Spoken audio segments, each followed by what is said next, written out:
begin the meeting tonight with an invocation. We were going to have Pastor Manichek from the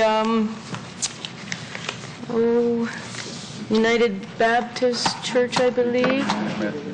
And he doesn't seem to be here, so I'm asking my Mayor Pro Tem if she would like to give an invocation, followed by the Pledge of Allegiance. If she wouldn't, we can ask Councilman Fleming. Okay, Councilman Fleming, please. Could you please rise? I'm sorry. Let us pray. Lord, we just love you and we just thank you for this wonderful Thanksgiving season. Father, we have so much to be thankful for as individuals and in this country and in this city, Father. And we just owe it all to you, Lord. Father, I just pray that this meeting will go in order just as you've created the earth, Father. Everything's perfectly in order, Father. We just pray tonight that there will not be confusion but clarity in every person that comes forward, to be clear in what they're saying, Father, and that as a council, we would just look to you for guidance and direction in every decision that we make. Forgive us where we do fail you. These things we pray in your precious name. Amen. Amen.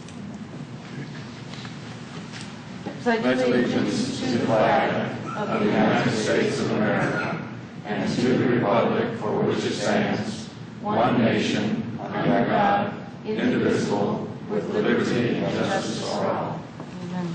You may be seated.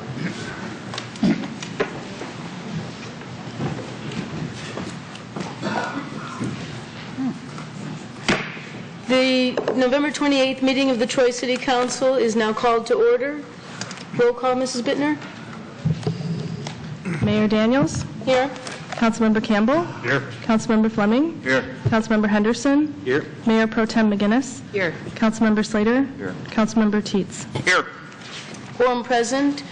We're going to begin the meeting with a special presentation, a proclamation given to Ms. Pam Brady from the League of Women Voters.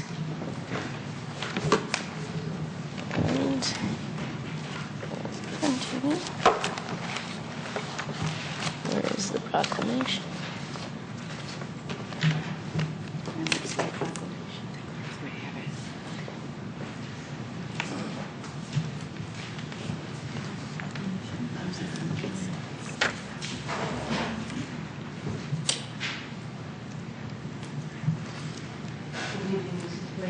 Good evening. Mayor Daniels.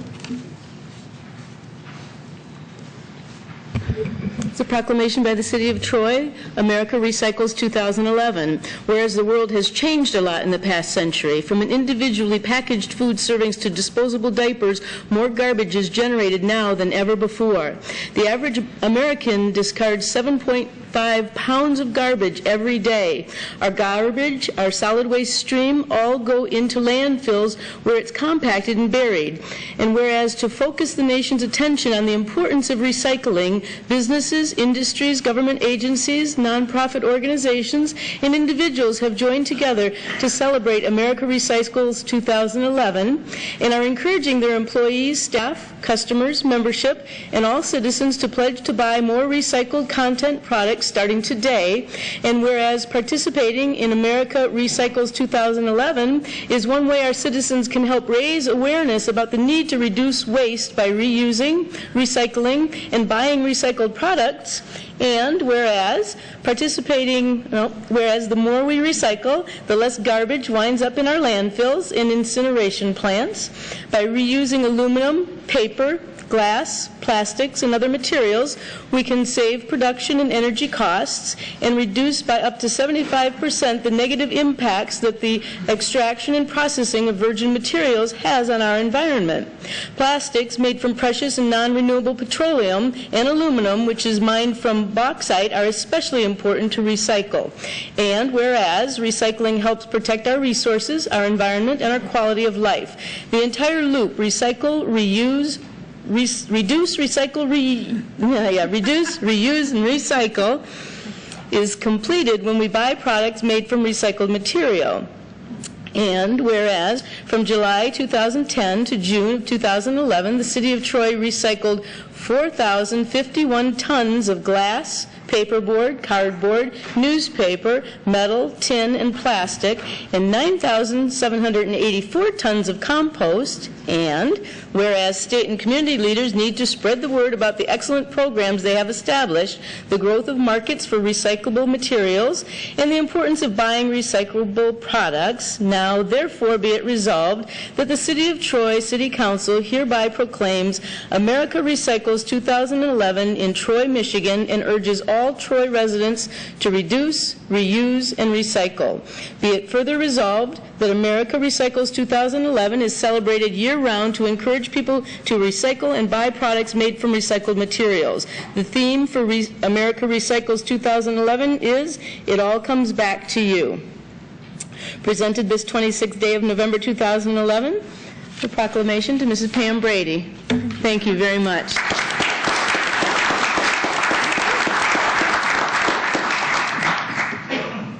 Good evening to all of you. Welcome to our new mayor and new members on council.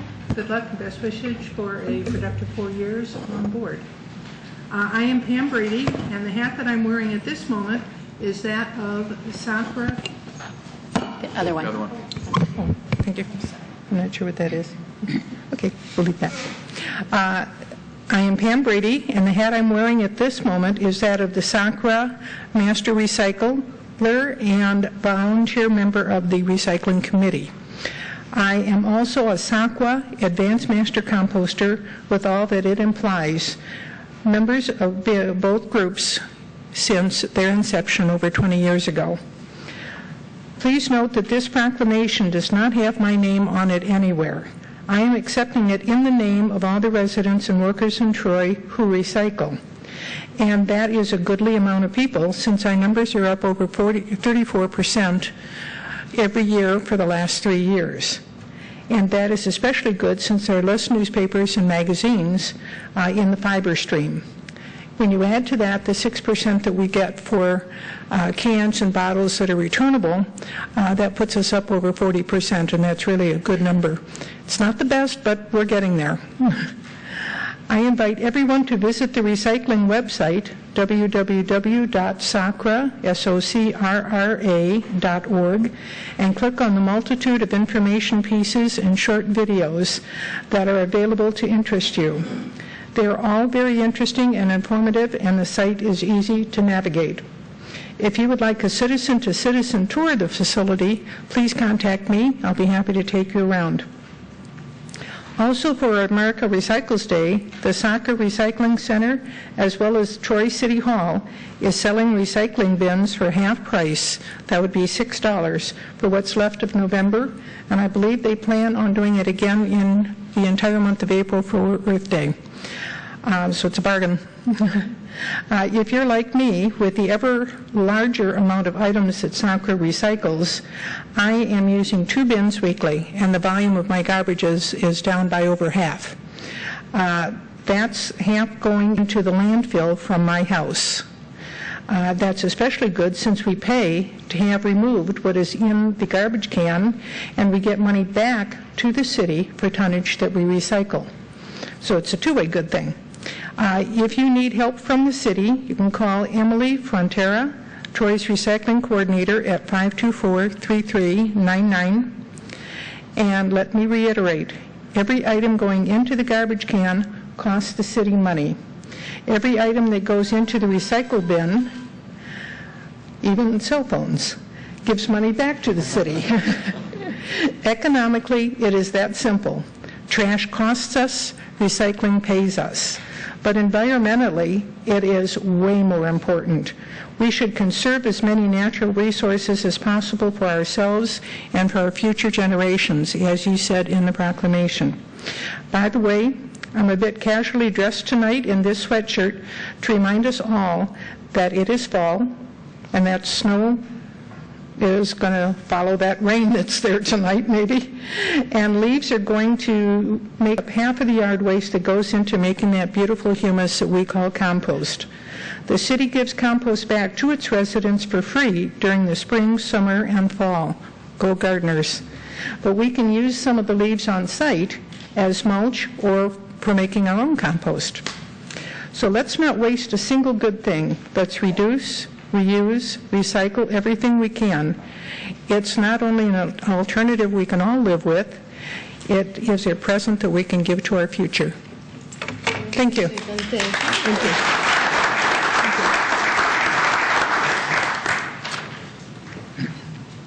Thank you, everybody.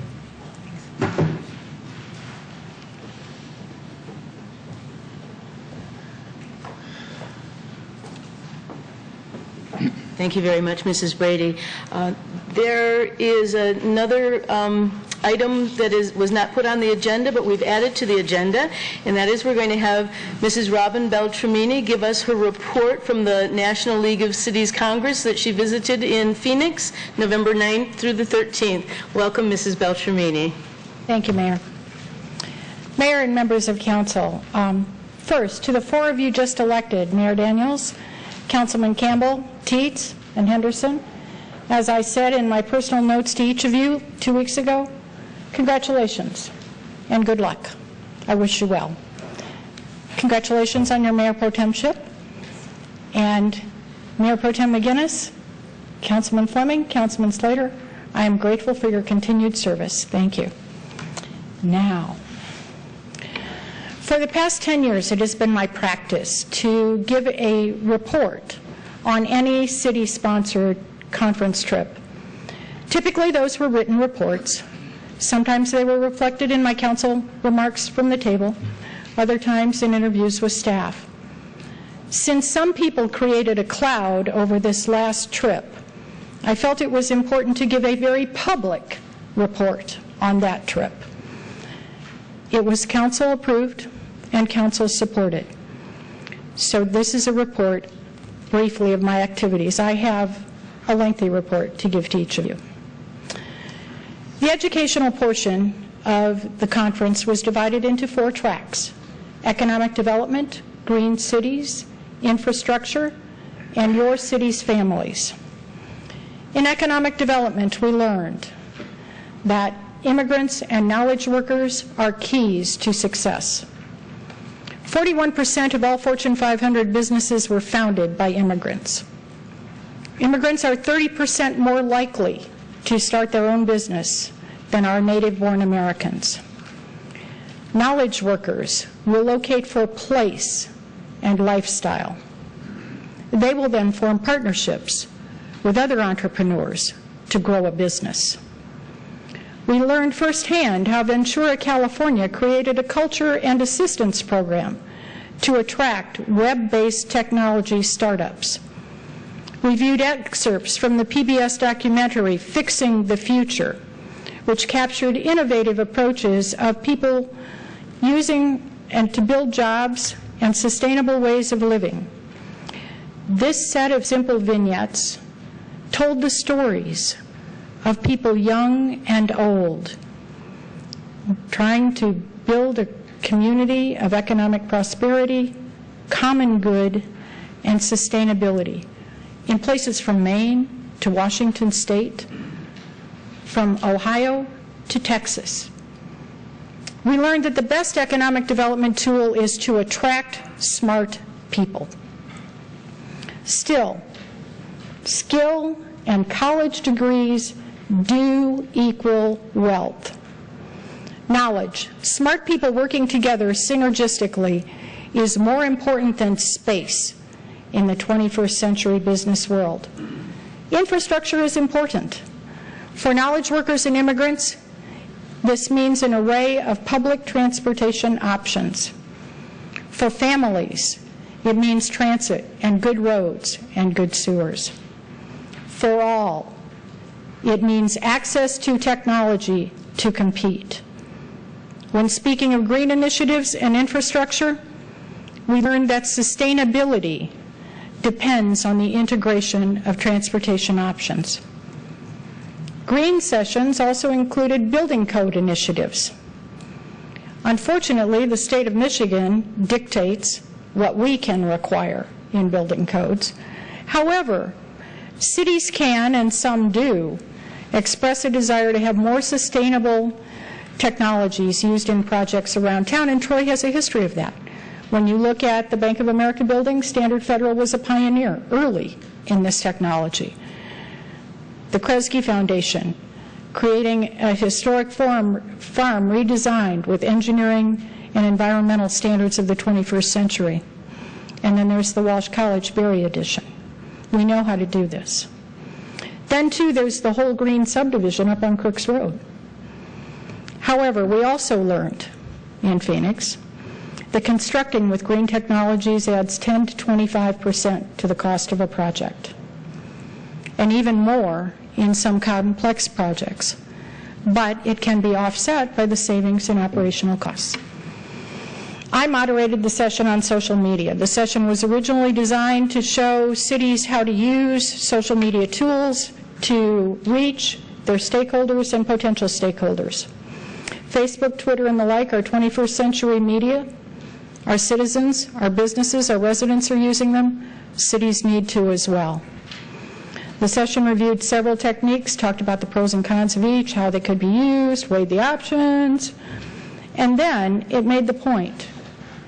That's not the same and should not be a substitute for face-to-face communication and dialogue with the public.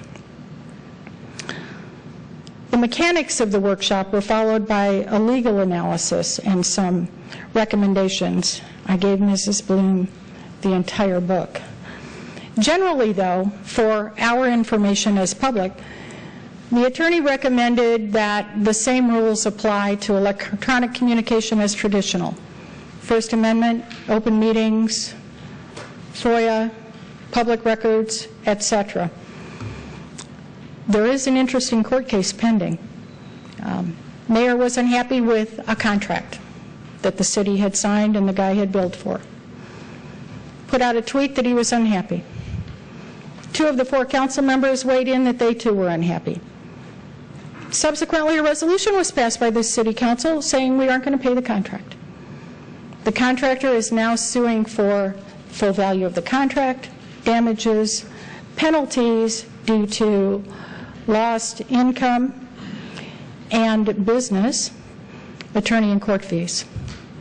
I also attended the workshop on civic engagement and service.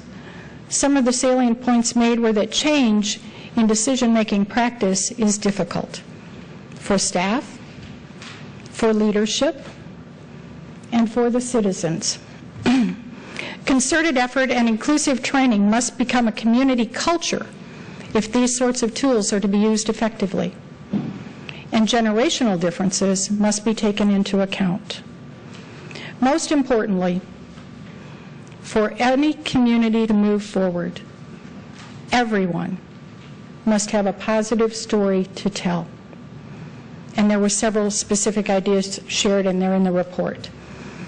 In my leadership as chair of the National League of Cities Futures panel on democratic governance, I had several tasks.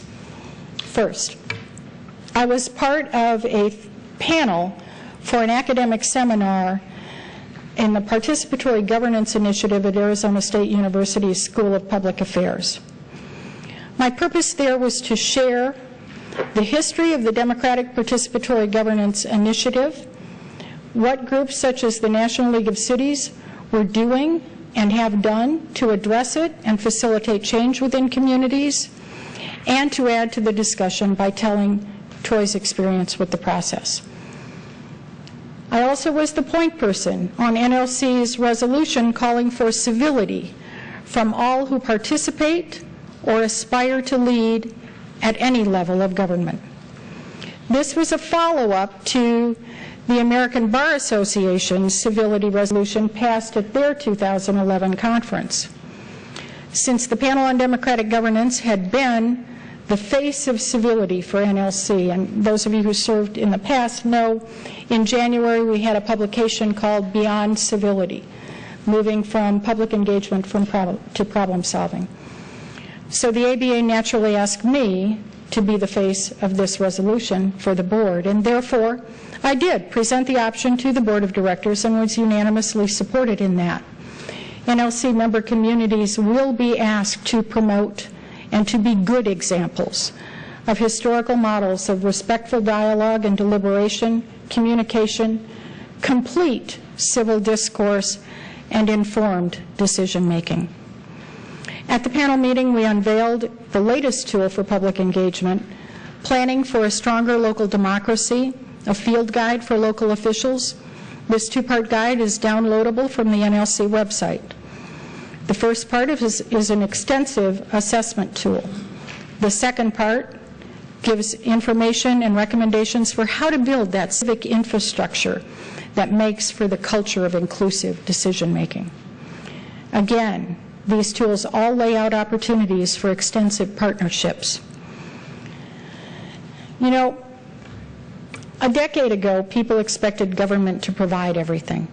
Not so much anymore. But they do expect government to facilitate, to be the convener of different things.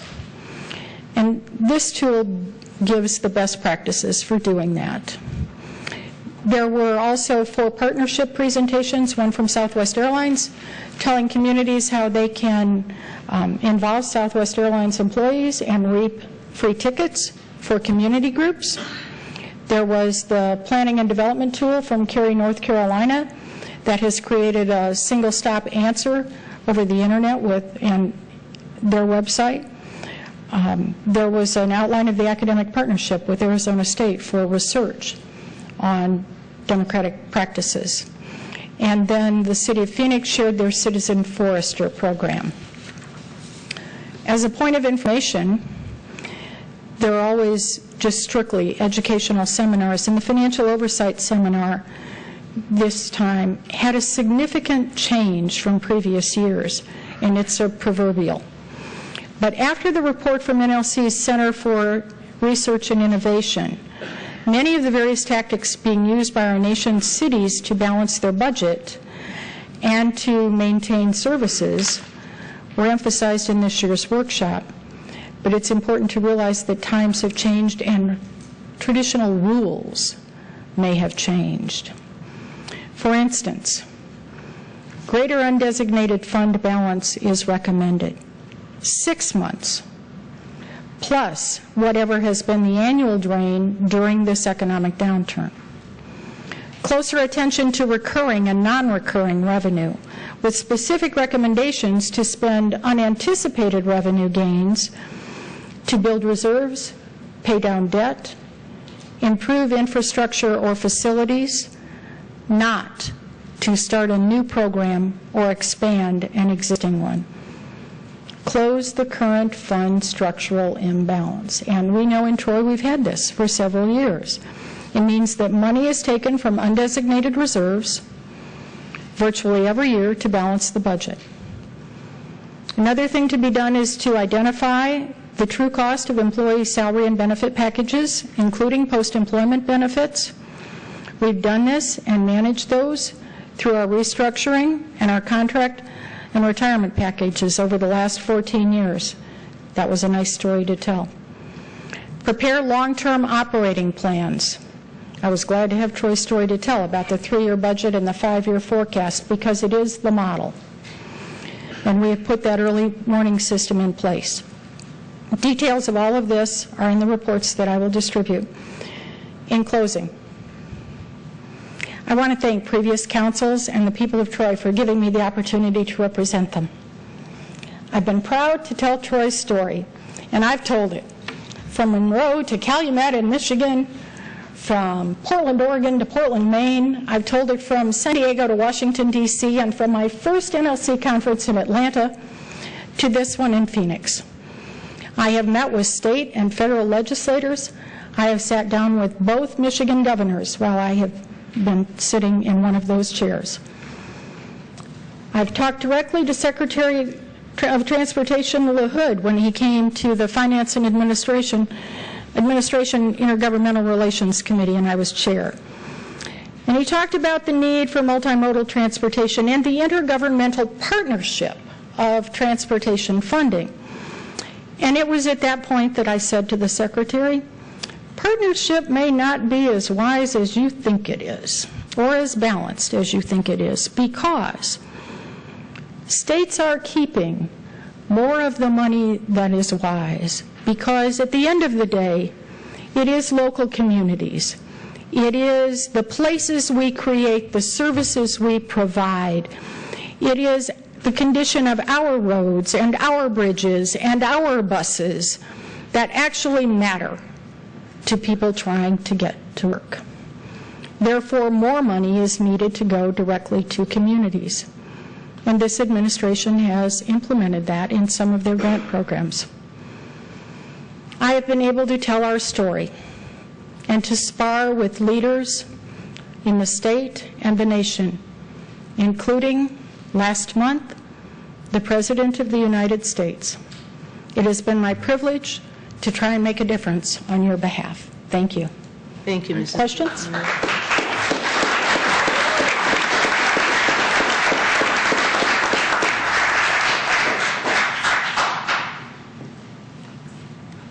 Are there any questions? Thank you. Thank you very much, Mrs. Beltramini. We don't have any carryover items. We don't have any public hearings, so we're starting the public comment session with a waive of a rule of procedure number 26 for presentation materials to be given to the city by noon of the day of the meeting. As you know, I'm new to all of this, so I didn't know that that requirement existed, and I do have Mr. David Wise here to give us a presentation on the Transit Center and transit centers in general. So, Mr. Wise, if you'd like to come up to the podium. Mayor? Pardon me? Mayor? I need a vote to, oh, I'm so sorry. Could I have a motion, or what do I need, a resolution, a motion?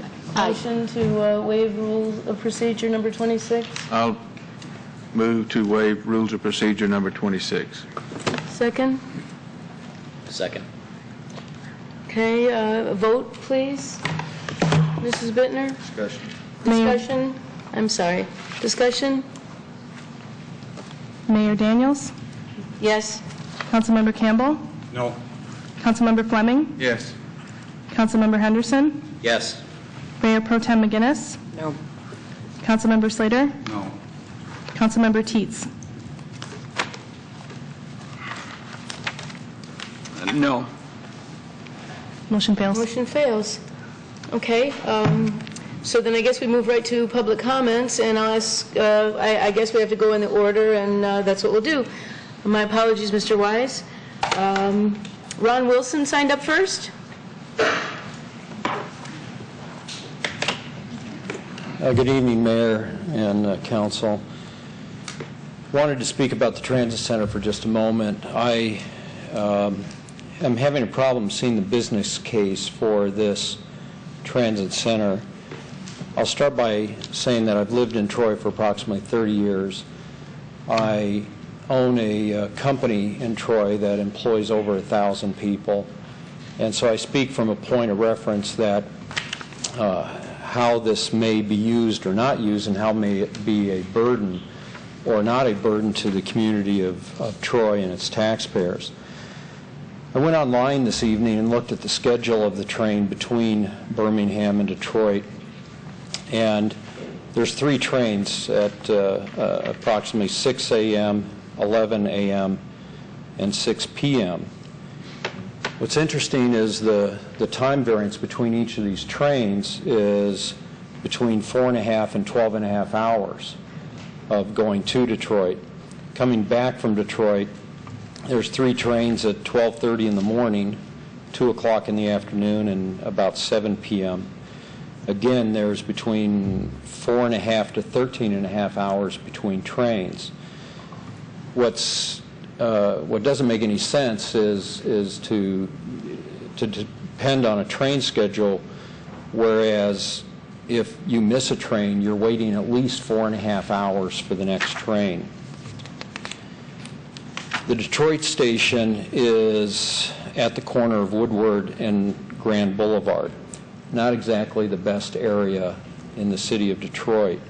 It's about 40 blocks from Hart Plaza, and it's about 30 blocks from Ford Field and Comerica Park. So it's not exactly a walkable destination once you get to the train station in Detroit. If you want to go down in the evening, you have to stay past midnight to catch a train back to Troy. The train trip is approximately a half hour long. What I've read in the newspaper is that we've spent about $450,000 so far to promulgate approximately an $8.5 million transit center.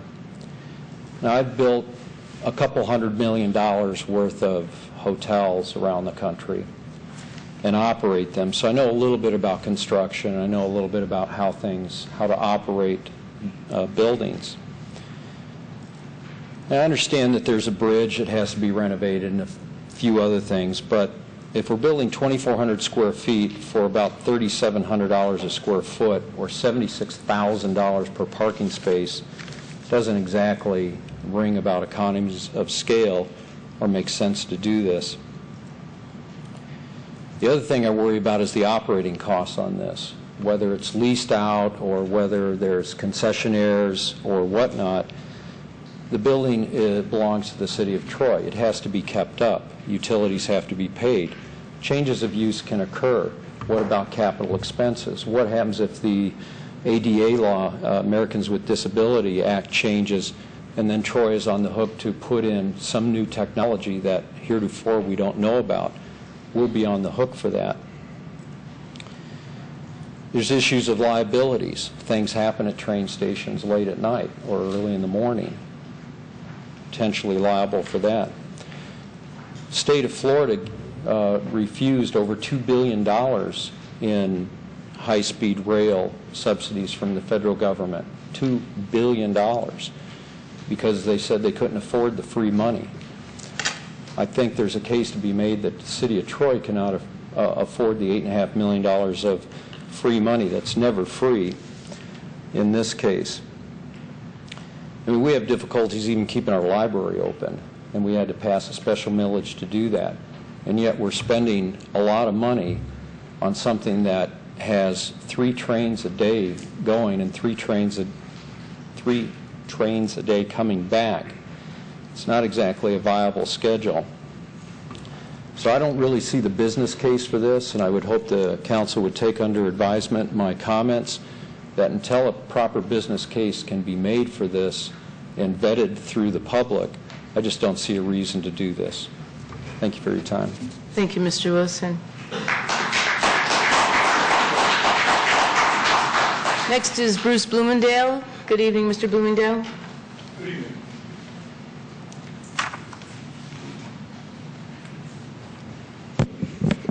Mayor, Council, tonight I'd like to make some comments on a statement you made in last week's study session.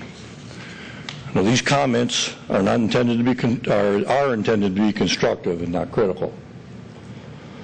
I fully appreciate the limited time you as mayor, along with the 3 newly elected councilmen, have held office. So I offer these observations in an effort to facilitate your effort to be the kind of representatives and public officials you want to be. With that said, I'll begin.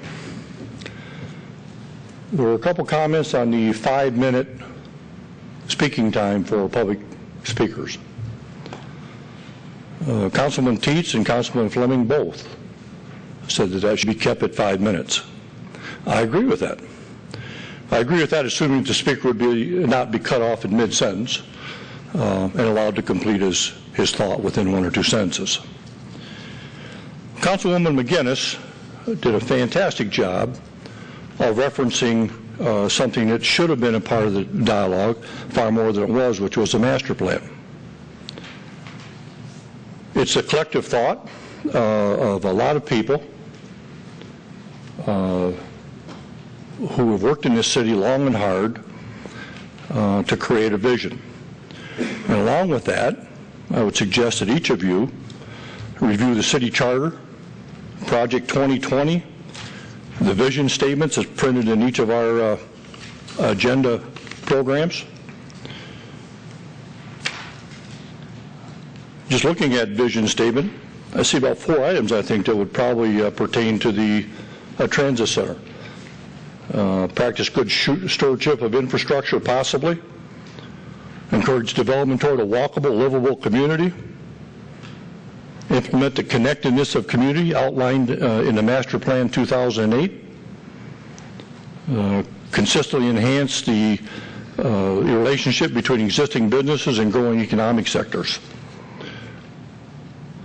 I thought that the city staff's presentation was excellent. I found it to be factual, comprehensive, and balanced. By that I mean neither did I pick up any bias for or against the traffic center, the transit center. There were 2 or 3 of you that interpreted that as being biased. Mayor, you took that particular thought to the point, to the extent that you wanted a special meeting to hear from those people that were opposed. But our city manager said it exactly right. City staff's job is to provide the information requested, the information that bears on any topic that you're considering. Your job is to make a decision, and then the city staff's job is to implement that decision. I think they've done a fine job in the past. I've attended meetings and listened to the ones that I didn't on TV. I find our city staff to be I understand the reason that we're an award-winning city in many different areas. In regard to federal funds, there were a couple comments that were made. Councilman Teets, he thought it'd be okay just turn the money back. Councilman Fleming made a statement that if this money was for roads, there wouldn't even be a debate. I look at it this way. I'm 71 years old. If I sat down and tallied up all the taxes that I've paid in my lifetime, at all levels, even the ones I'm not aware of, it would run in the hundreds of thousands of dollars. Now, as far as I'm concerned, any money that this city can get should stay here. You want to consider the fact that Troy is a donor city to both the state and the federal government. Now, you guys want to do something about budgets, I'd suggest you start dealing with those people. The state of Michigan, in their omnipotence, decided that they're going to keep $470 per pupil. Cost our school district several $1 million just this year. Take them on. Straighten them out. The same with the federal government. I had the same concerns, I believe, that the majority of the people in this room have. We've got to get our spending, we've got to get our budget under control. But for the taxes that we've paid and that I've paid, I'd prefer that they stay here. The other thing that was discussed in your meeting the other night was who you represent. 2, possibly 3 of you mentioned the fact that your responsibility was to the people that elected you. I disagree. I'm going to remind you of the fact that every one of you were elected at large. There is no segment of this population that you represent specifically. Every one of you, all 7 of you, represent me, along with every other citizens, taxpayer, business owner, and person working in this city. I'll also remind you of the fact that this was a nonpartisan ballot.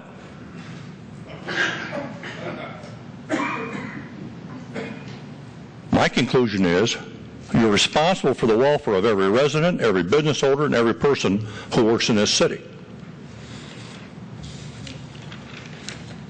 Now, my comments tonight so far are based on attending and listening to the special meeting itself last Monday night, watching it on TV a couple times. Now, if you believe I've misquoted any of you, then I'd ask that you review that meeting on TV, show me where. I can back up in a heartbeat. In the future, I'd encourage you to learn to listen with an open mind. That means both ears and, most importantly, with your heart. Bear in mind you're responsible to everyone who enters this city. And to effectively govern this city, each of you must understand and support the vision that sustains our motto, which is a city of tomorrow today. Study the master plan, Project 2020. I know people that worked on that. They put their heart and soul into it. There's a lot of value there. Read our city charter. Be conscious of our vision statement. Now again, I'll say those are observations from the meeting last Monday. I hope that they're well taken.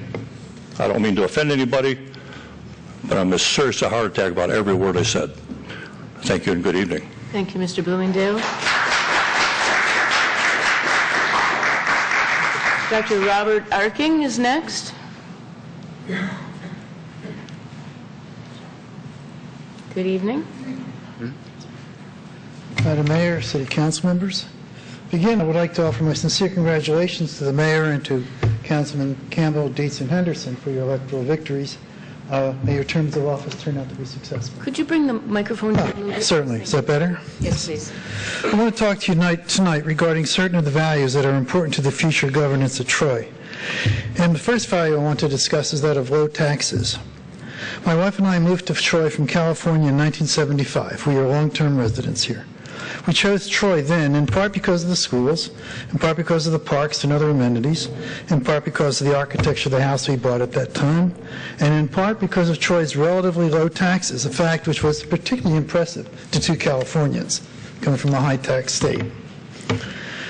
In 2010, about 17 months ago, we sold our house for personal reasons and were suddenly once again in search of a place to live. We looked at some large number of both condos and houses in Troy as well as in several neighboring communities, which also had the amenities that we enjoyed here. The search and the research led to one objective conclusion. For comparable houses and lots, the city taxes in Troy are still substantially lower than they are in all the desirable neighboring communities that we investigated. So our decision to stay in Troy was not solely based on taxes. After all, we have friends and connections here. And it's still a high-service town even after the Great Recession. But taxes, low taxes, were a big factor. So in 1975 and again in 2010, Troy had the lowest city taxes of comparable communities that we found. The city must be doing something right if it can hold taxes down over 35 years. There's an old axiom: think carefully before fixing something that is not broken. Now, some of you have said at a recent debate before the election that Troy taxes are a bit too high, perhaps about $500,000 or so. So my question to you is this: higher relative to what? Higher than your desired tax rate? Well, I would also like to have lower taxes, but I'm not willing to pay the high cost of saving $500,000 by cutting other desirables. There is no such thing as a free lunch. And higher than other comparable cities? I just pointed out to you that's not a true statement. So in the end, a value of low taxes runs into conflict with other values, such as that of having a top-quality library in our town. Values are not absolute, and when they conflict, then we have to choose between them. And how best to choose between conflicting values is the second topic I wanted to address right after I talk about the value of government size. Small government is another value that's been put forth as a guiding principle for Troy. Certainly, big government has gotten a bad name over the lessons learned from the horrors of fascist and Soviet dictatorships, from George Orwell's 1984, and from governments, big and intrusive governments such as that of Communist China, which I had some experience with. Big and intrusive government is not the way to go. But a government that is too small and is incapable of delivering core services, for example, public safety, to its residents is not desirable either. Clearly, neither the terms of big or small government adequately convey the full range of values that we want in our governments. It seems to me that one value we really want from our government, be it local or state or national, is that of smart government. We want government to do the necessary current duties. We want them to do it effectively. We want them to do it in a cost-efficient manner. We want them to engage in continuous quality improvements so that they will be even more efficient in the future. We want them to engage in ongoing long-term planning so we'll not be blindsided by the inevitable changes that will take place. And let's consider how the value of smart government might apply to the current question of the transit center. First, a smart government would recognize a central fact of American history, which is that new or different forms of mass transportation have always underlaid our economic prosperity. Roads, canals, trains, trolleys, aviation, and our intermodal connections have all generated new monies in the past and will do so in the present and future. Consider Oakland County's plan for an aerotropolis involving Metro and Willow Run airports with road and possibly rail connections. Surely the county is not full of soft-headed dreamers, and they will look for intermodal connections to help businesses operate more efficiently. The transit center is not being proposed in a vacuum. Second, a smart government would ask what the risks were of not investing in the transit center versus the rewards of investing. The analysis should be based on facts and best practices, whichever is involved. It should be logical. Transportation, though, is a network phenomena. It doesn't work well until the network is nearly complete. Pre-network data cannot be used to predict post-network performance, as was done at the last meeting and it was done earlier this evening. For example, the current volume of truck traffic in the United States could not have been predicted before the emergence of the nearly completed interstate highway system. And so the analyses that are being made with pre-network data are not logical, not worthless. The analysis should also recognize that every other transportation initiative, from the Erie Canal to Amtrak, has been severely criticized at the time. Some of those criticisms may well have been justified. But one thing is clear. Those communities that indulged in emotional criticism and irrationally chose not to invest were probably bypassed by the new transportation modalities and the business prosperity that followed it. Those communities likely live to see their neighbors enjoy the prosperity they chose not to embrace. Yes, I would like low taxes, and I would like small government, but most of all, I and others want smart government. I do not want emotional and irrational decision based on ideology. I do want a wise, problem-solving government based on rational discourse. This applies to the transit center as well as to every other decision you seven will face during your terms of office. I and the other citizens of Troy rely on you to read and consider all the data and the vision statements and the futures, all the other data, and try and reach a logical conclusion. We really want smart government, not other kinds of ideology. Thank you very much. Thank you. Next we have Michael Huxton.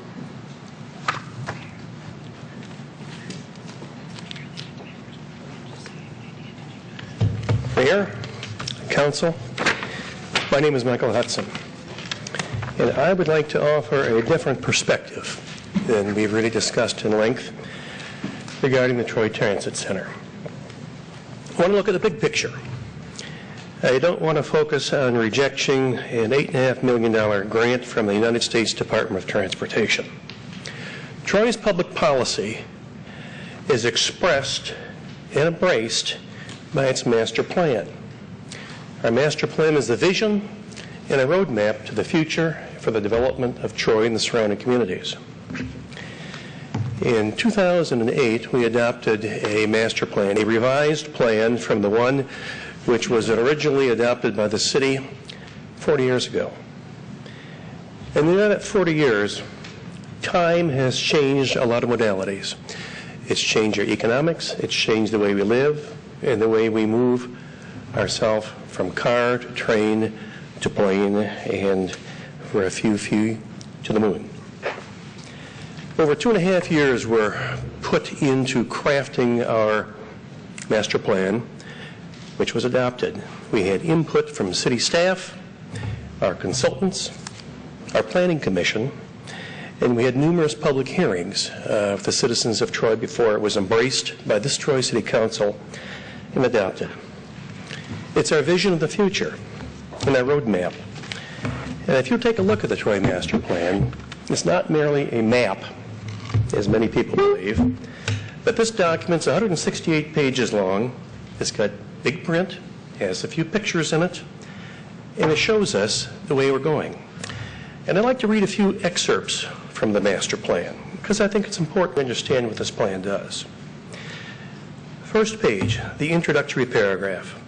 Fueled by necessity and inspired by a changing population, economy, and region, the City of Troy has determined that the development of a new Troy master plan is critical to help the community cope with the realities of the 21st century in Michigan. The master plan is the official policy guide for the resolution of community development issues and is relied upon to illustrate the desires of the city with regard to future growth and development. Master plan then, at the bold heading of what's this master's plan true function? One of the paragraphs says, the master plan serves as an aid in daily decision making The goals and policies outlined in the master plan guide the Planning Commission and City Council in their deliberations on zoning, subdivisions, capital improvements, and other matters relating to land use and development. This provides a stable, long-term basis for decision-making. Master plan leadership. The master plan is a document that should and must be embraced by as a large representation of the leadership of the City of Troy as possible. While ultimately the responsibility of the Planning Commission, the master plan must inspire constant and consistent decision-making throughout the community to live to its potential. The plan is organized in order to bring together the wide variety of topic areas relating to community development beyond conventional land use. Planning the Troy Master Plan represents a new generation of community planning document. The plan is more strategic in nature and focuses on a series of subjects, such as transportation, urban design, or housing, and is designed to go beyond the simple basis for decision-making. The plan will also act as a vehicle for the development of new ideas in the city. Under the subtopic Troy's context from local to global, building on the concept of a more global Troy promoted by Troy Vision 2020, this chapter will describe Troy's assets and attributes which could ultimately help accomplish ambitious regional goals. This chapter will position Troy as a regional leader for transit, the development of world-class amenities, and regional responsibility to the environment and to civic instruction.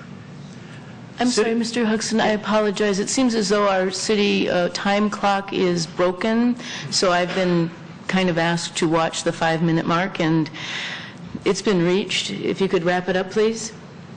All right. I'm sorry I can't reach you more. Perhaps you can take a look at it in your leisure. But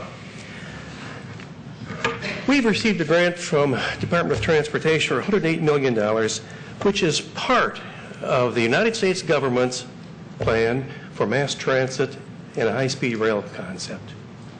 If we're to turn this down, quite frankly, I think that we're not going to be known anymore as a city of tomorrow today, but the city of yesterday. Please consider this. Thank you, Mr. Huxton. Next on the agenda is Richard Peters. Mr. Peters?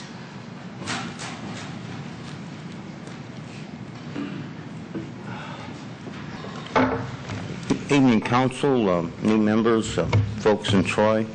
I got a couple things, won't be very long. Downstairs, you got some interesting literature, since on the topic is environmental science tonight. You got some things here which I was picked up.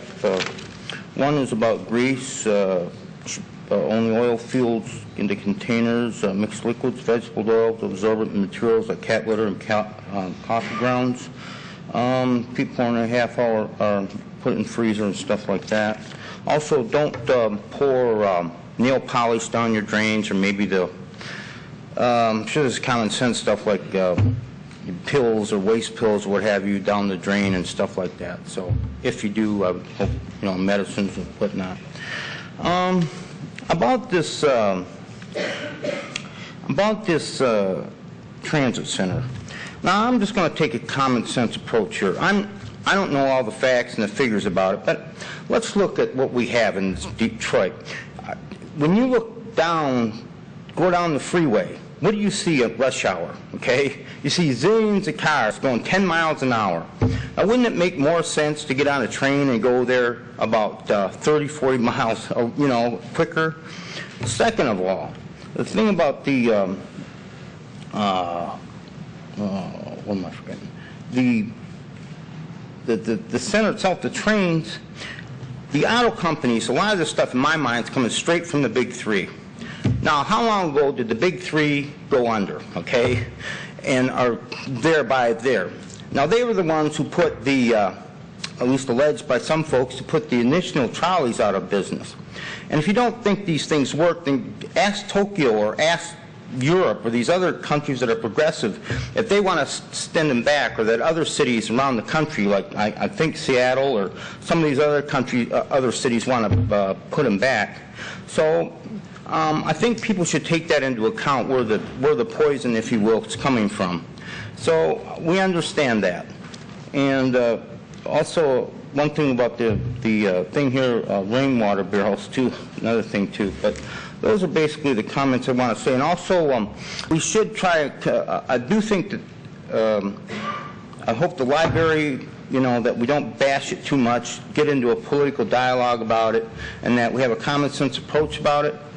And I'd hope that our roads, I know the people of the city want the roads to be fixed, and I would hope we have a common sense approach to that, and not a, you know, free for all, so to speak, but, or maybe, but what have you. I'd hope that we'd consider maybe more labor intensive, you know, so. Okay, thanks a lot, and have a nice night. Thank you, Mr. Peters. Mr. Irv Wengrow.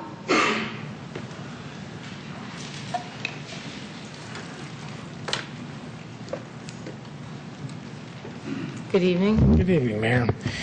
First of all, I would be remiss if I did not thank the four of you who voted not to allow the mayor to do another end run about your around your established rules and procedures. This is about the third time she's tried that, and I respect complying with the rules. Councilman Teets, we're not going to agree with a whole lot of things during your tenure, but I respect you very much for your vote tonight. The Transit Center must be considered from only one perspective. What does it mean to the city now and in the future? Does it help or hurt our economy, local business, housing values, and quality of life? This is not a political issue, it's a simple risk-benefit analysis. To date, I have not heard one factual comment against the project that is at all relevant. So keep looking under rocks if you want, but the decision points are all out there. Mr. Fleming did raise some important points, so I will address those tonight. First, the cost. And we'll separate the issue into two components, cost and risk-benefit. Now, none of us know what the actual number is going to be when all is said and done, but we do know that the estimate was calculated by experts who have no horse in the race. And now that you've seen the cost breakdown in detail and where the potential cuts can be made, your due diligence comfort level should be satisfied from that and how the city is protected from possible cost overruns. In addition, we now know that much of the project is being bid out, so competitive market forces will prevail and give you all the additional peace of mind you need that you are spending the people's money responsibly and with proper oversight. So if it's $8.5 million for this project or $8.50 for a box of paper clips, the perspective and controls remain the same, and you should be assured that you've done what you should do. Second is the risk-benefit. Our business leaders have told you that the center has great potential to reinvigorate Troy's economy, much as Somerset North did. Before that was built, we heard the same anti-growth, isolationist comments we're hearing now. Mr. Fleming also mentioned using ROI, so let's look at that. But I first ask him not to look at this from an accounting viewpoint of an immediate return, but from a long-term economic issues and redevelopment of city of Troy, which badly needs new economic activity.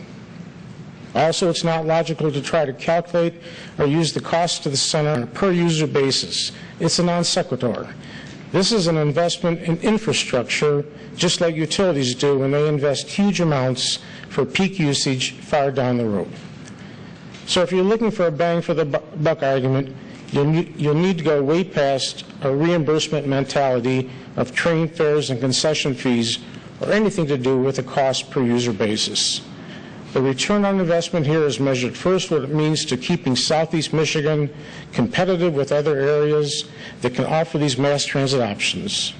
And secondly is how can Troy take advantage of this and have a competitive advantage over our neighbors along the route, and what that means to Troy's economy as we struggle to restore our tax base with unoccupied office buildings and vacant homes.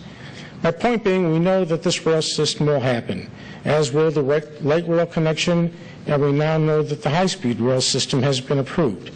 So with all the new business projects and relocations going into downtown Detroit by major investors, new employees who will be working there and want to avoid driving will be looking for the best mass transit system into the city, and that's where our rail and light rail system will stand out. So the only question becomes, does Troy want to take advantage of it or not? I say that because when considering which city along the way to choose for a home, Troy will have a huge advantage over other cities that have very limited parking and just a bus stop shelter. So it's a classic story of if you build it, they will come. I don't care how much you want to reverse any decision of the previous council and how much you abhor any alliance with the state and federal government. This is an absolute win-win for the local economy, housing values, local investment, employment, and the long-term interest of the city. No risk and huge potential for our city. This is the only factor that a representative city council should be considering in this decision. Thank you. Thank you. We have Dan Brake next. Dan Brake.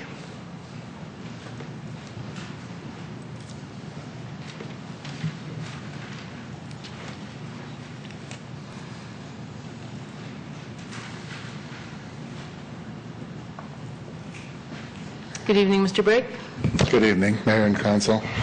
I'll try to keep it under 5 minutes, and I promise I will not bring up the ill-conceived Troy Transportation Center even once.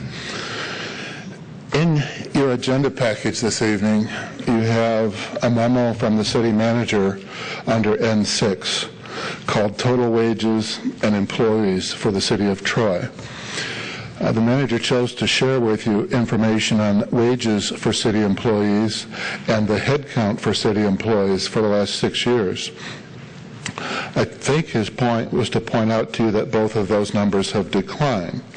In 2005, he tells us Troy spent about $34.5 million in wages for 848 employees, and for the year just ended, Troy spent only $29.6 million for 615 employees. So both numbers declined a bit.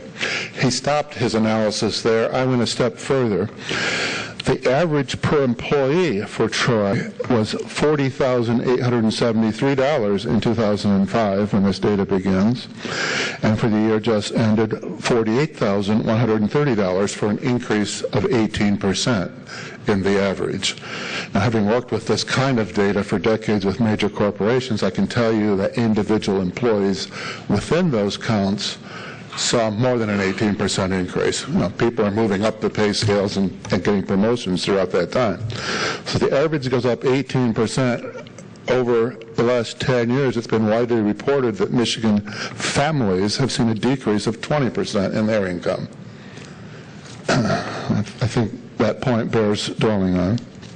It's also a good way to introduce the subject that we've talked about over and over of making available city wage and benefits costs. Annual numbers, employee job title, but not Social Security number or name, so we don't know who they are. As you continue to consider that report, which would make the numbers I just mentioned a lot more understandable if we could look at cuts like only full-time employees, for example, I would urge you to add 2 pieces of information over and above the often referred to Troy School District data. I would ask you to add department when you get this data reported publicly, because the city's job titles alone aren't always going to let us identify exactly what kind of work we're talking about. Secondly, I would ask you to include, in lieu of a Social Security number or any other kind of identifying information, include a randomly generated number that would remain constant from year to year, so that we would be able to track, still anonymously, the progress of individuals from year to year as pay and benefits costs change. That would make the data far more useful for those few of us who actually choose to explore it. Last point I want to speak to is your agenda item I-5. That's the subject of the library and Saturday openings. Today's budget for the library this current year is $2.376 million. That's operating. That excludes the capital, the books, and et cetera. $2.376 million for 55 hours of operation. That works out to $43,200 per operating hour for the library throughout the week. For a Saturday increase of 7 hours every Saturday. That's an increase of 12.7% in the library's hours of operation. The city manager reports to you that the cost would be $340,000. Curiously, that works out to a 14.3% increase in the library's budget. You'd think going from 55 hours to 62 hours, the cost would decrease. You've already covered the fixed costs of operating the building. You've covered the very expensive fixed cost parts of labor, healthcare, for example, and yet somehow it costs 14.3% rather than 12%. Works out to $48,600 per hour on Saturday compared to $43,200 per hour the rest of the week. I hope you rigorously examine those numbers on your way to reaching a conclusion that the library should remain open 7 days a week. Thank you. Thank you, Mr. Brake. Kumar Bhatt? Good evening, Mr. Bhatt.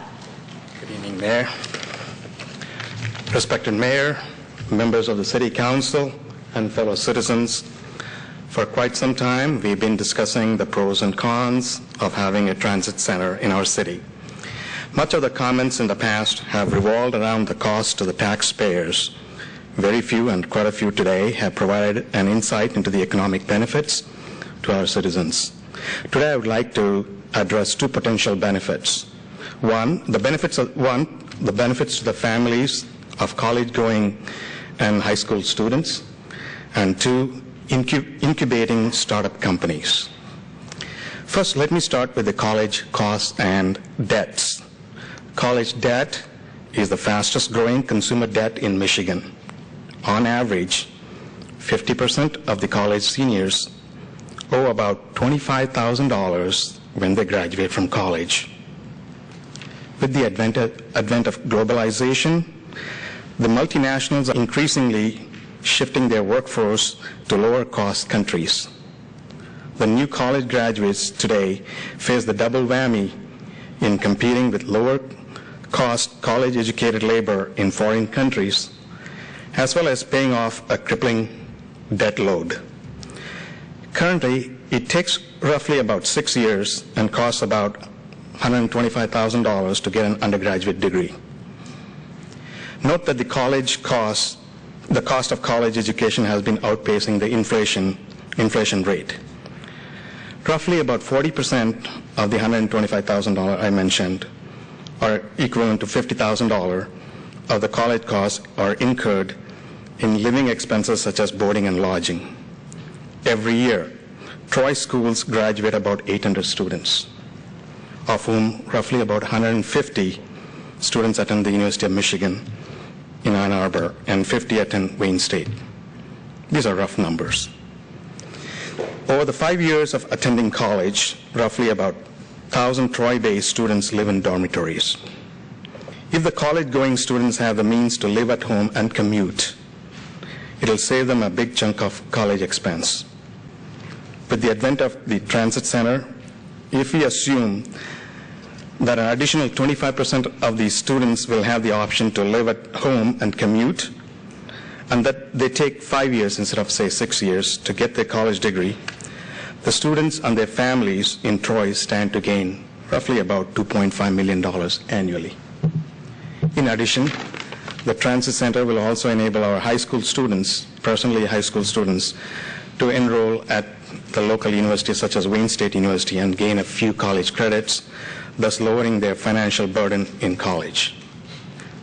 Now, coming to the second point, I want to mention the benefit of transportation infrastructure on the startup companies. Studies have proven that startups offer the best pathway to create new jobs and create wealth. We are blessed with 4 leading universities, including a new medical college within a 60-mile radius. Even in this age of wireless communication, affordable mass transportation along with access to low-cost capital and well-trained personnel offer the best hope for setting up new startups. If we examine various economic powerhouses and dynamic job creators in the nation, such as San Jose, that is the Silicon Valley, Boston Corridor, for advanced technology, and now Minneapolis for biomedical devices. You'll find that they all have the necessary enablers in the form of mass transportation system. I agree with the previous gentleman that if you only have 3 or 4 trains, it's not cost effective. What I have in mind is frequent train services, frequent train services connecting the various centers of learning. It is easier for, now it is easier for groups to collaborate and co-locate during ideation process of startups. That's where you need people to be together. Okay. Although we have the automation alley, think of the possibilities of attracting inventors and setting up new startups by having a direct transportation pathway to these universities. By the way, I want to caution you that it is not enough to have a mere transit center, but it needs to be connected seamlessly to the automation alley. So a person coming from Ann Arbor gets off and gets on to another mode of transportation. I'm sorry, Mr. Abbott, your 5 minutes is up. If you could conclude, please. Well, just give me a second. We can make Troy a destination city known for converting innovative ideas into commercial products and services. I recommend that we undertake a detailed cost-benefit analysis. Aggressively going after large grants will help us in developing a robust business case. The Transit Center will also be a catalyst in attracting families that value higher education. I'm confident that the business case will prove that the economic benefits to our community will outweigh the cost in the longer run. Thank you, Mayor. Very much. Thank you. Marv Reinhardt.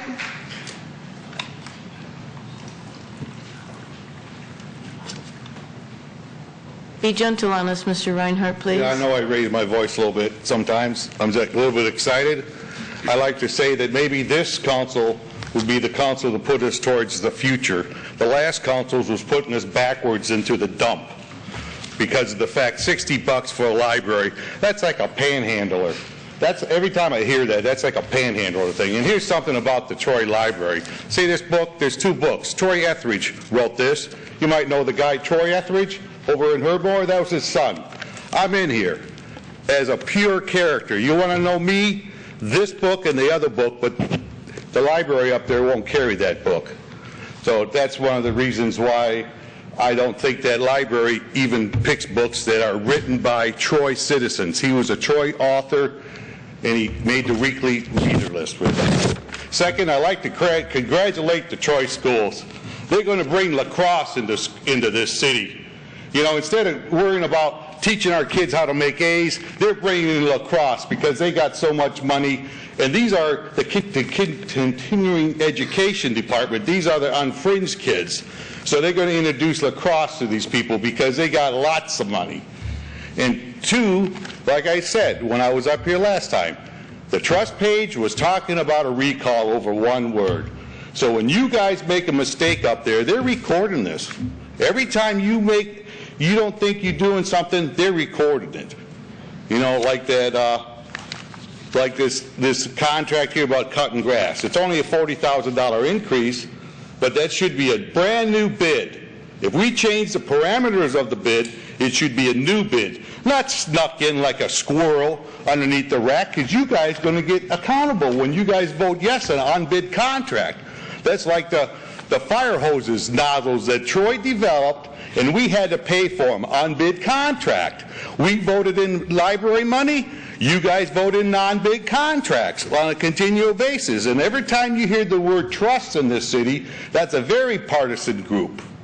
That's a super partisan group. There's no such thing as nonpartisan on the trust page. Those people work 24 hours. In fact, on the trust page, they said nothing but facts. They said Jesus was a pauper, and the only reason he made any food, got any food, because people felt sorry for him. That's on the trust page. Now, you guys at home, Google Jesus and money, and you find out Jesus had a lot of money. He was a skilled tradesman. Have you ever heard a skilled tradesman not have money unless he doesn't want money? And he also had that bar trick. He could turn wine into water, or water into wine. So there's no reason why these people in trust consider Jesus Christ a pauper. And that's how these people look at other. If you're not in that group, you're a pauper, you're nobody. And as far as openness goes, the last city council, those meetings for the transit center, you had to write down questions, and maybe that Bill Cow guy, whatever I call him the cow man, might ask you questions. And the Vision 2020, that's the reason Troy is the way it is. You're supposed to be one big city, not 20 little individual units that's all fighting over all your taxes.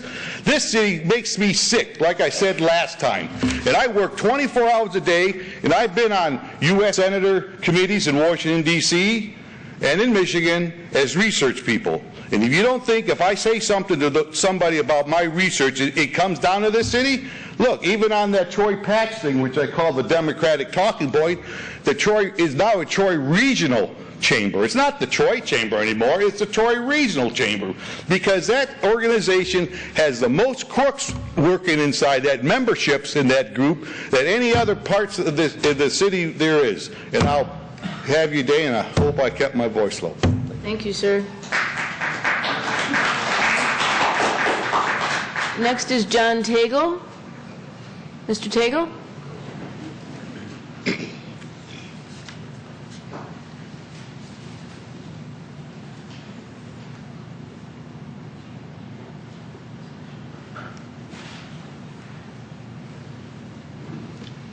Good evening. Good evening, Mayor, Council.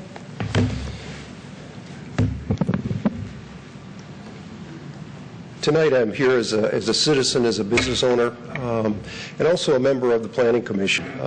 But I've been in Troy. My wife and I have lived in Troy for probably about 15 years. I have an architectural practice. I'm a licensed architect in the state and several other states. And I wanted to talk to you just a few minutes tonight about the Transit Center and the cost of the Transit Center. I want to make sure that everybody, and I don't know how many of you are familiar with construction projects, if you've been involved with them or not, but I just want to make sure that you understand the process that you go through in a project, and there are safeguards put in the project for cost overruns and decisions points that you guys should be made aware of as a project develops. I did look at the information that was put up on the website, the budget information. I think it was N07, dated November 22nd. And I also looked at an estimate that was put up dated September 1st. And that's the estimate that shows $8,400,000 and some change. I want you to be aware that that estimate is based on some very preliminary documents, some very preliminary drawings. There is a lot of information that's yet to be developed. And whether it's contractors, whether it's professionals, when they do estimates at this stage of the game, there's a lot of unknowns. And so they're going to be conservative in their estimates. And I know that that's what this number is representing, a very conservative estimate as to what this building may cost. Talking about the safeguards, I think the biggest safeguard that I was made aware of when I read this document is that the contract that you're going to enter into with the construction manager puts them at risk. So that means once a price has been decided upon, that they're going to bear the burden of any overruns on that, not the city. Now, if the city chooses to make changes, that's a little different story. But the contractor is going to bear the burden. Secondly, there's a vehicle called alternates when you put out construction drawings to bid. And they give you an opportunity to look at different avenues. Like, let me give you an example. Let's say that you had a building and you wanted to put marble floors in the building, but you weren't sure if you could afford marble floors. The drawings would indicate marble floors, but the drawings would also indicate, as a deduct alternate, what would be the cost if we put carpet on floor instead of marble floors. That process can be set up as part of the bidding document so that in those areas, with those areas where there's some question or they may be on the expensive side, there are opportunities to look at different alternatives so that when you get the competitive pricing in from the contractors, you will know exactly the marble floor will cost X, the carpet will cost Y. So you have a lot of information that you could develop in that way. And thirdly, like I said, this project is in a preliminary stage. There are going to be milestone dates as this project develops. There's going to be a design development stage, and then there's going to be a construction document stage, which will be the final stage. I think it would be prudent to require reports from staff at these stages of development to include what type of value engineering has been looked at, what are the current costs, because as you move down the road in the development, the construction manager is going to be refining his prices all the way so that they're going to be adjusted as they move, and some of these answers that I talked about earlier that are unknowns today will be known at a further date down the road. So you have those safeguards moving down the process. I did also see the memo dated 11/22 where there was suggested that maybe there would be some green initiatives that could be cut out of the project. You've heard several people up here talk about the city of tomorrow today and about the importance of sustainable design and all of that. I think that it would be also prudent to look at what is the cost of these sustainable elements and what is the return on the investment. The whole idea of a lot of these sustainable products and systems is that they're cheaper to operate in the long run. So I think some level of study and report should be given as to, if we put a green roof on the building, what is that going to cost up front and what kind of savings can we have over the lifetime of the building. I think the items that were shown, I think, equated to about 3% of what is currently the budget on that project. I think they were identified because of time frame, because they are low-hanging fruit, but I think there are other opportunities as the project gets developed. I'm sorry, you've reached your 5-minute time frame. If you could wrap it up, please. Yes, I can. Thank you. I've been an architect for almost 40 years, and I can tell you that I don't believe this project is going to cost $8.4 million. There are a lot of questions to be answered, and I think as time moves on, as the process does what it's supposed to do, the prices will come down. Thank you very much, sir.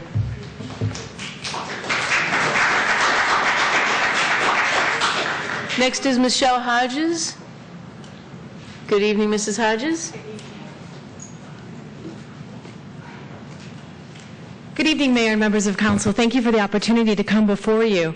I suppose I should start by thanking some of you folks that have been supportive of the Transit Center, Councilman Campbell, Councilwoman McGinnis, Councilman Slater. We appreciate the support that you've given us to date. With that said, if you were to look at this project at face value at all, alone, I would be directing my comments to Mr. Fleming, because I know he's the one who's looking for more information before making his final decision on December 19th.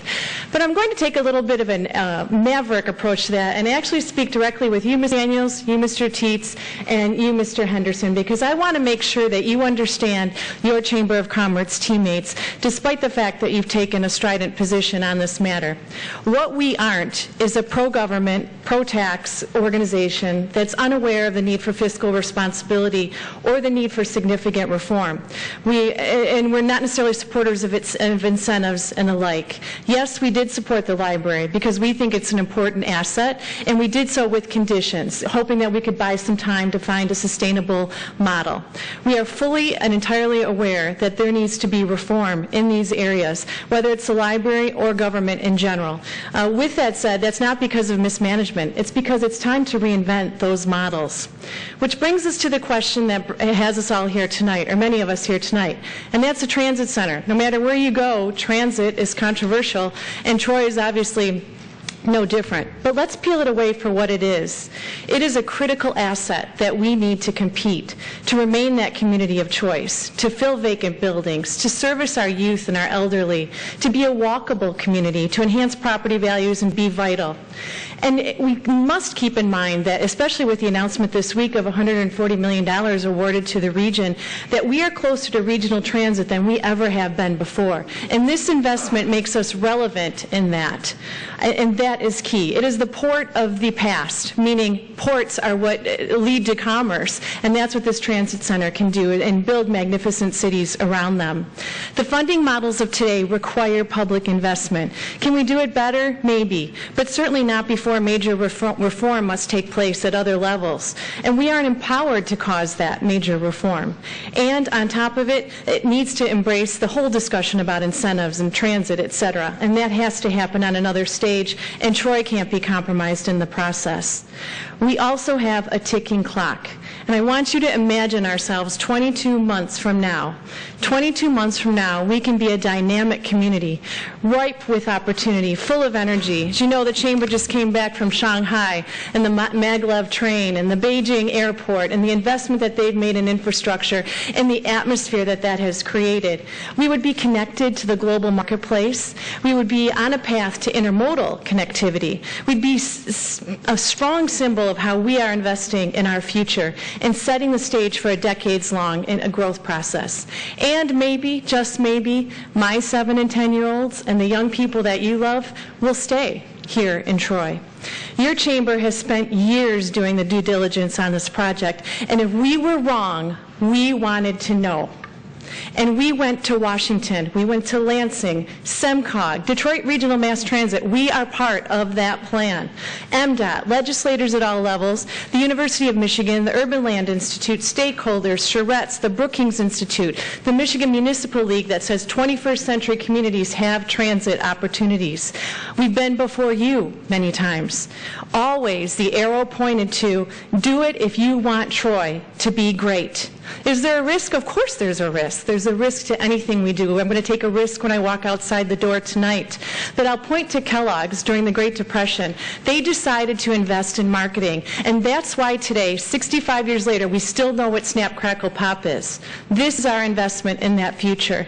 It's bigger than us. Transit isn't a discussion held by gadflies anymore. It's much more than that. And Troy can't afford any more black eyes. So for the moment, council members, I ask you to look at this a little differently. I don't think it compromises your values or your ideology. I think it helps Troy utilize the tools that are available to us now. Do we need to change them going forward? Probably. But this is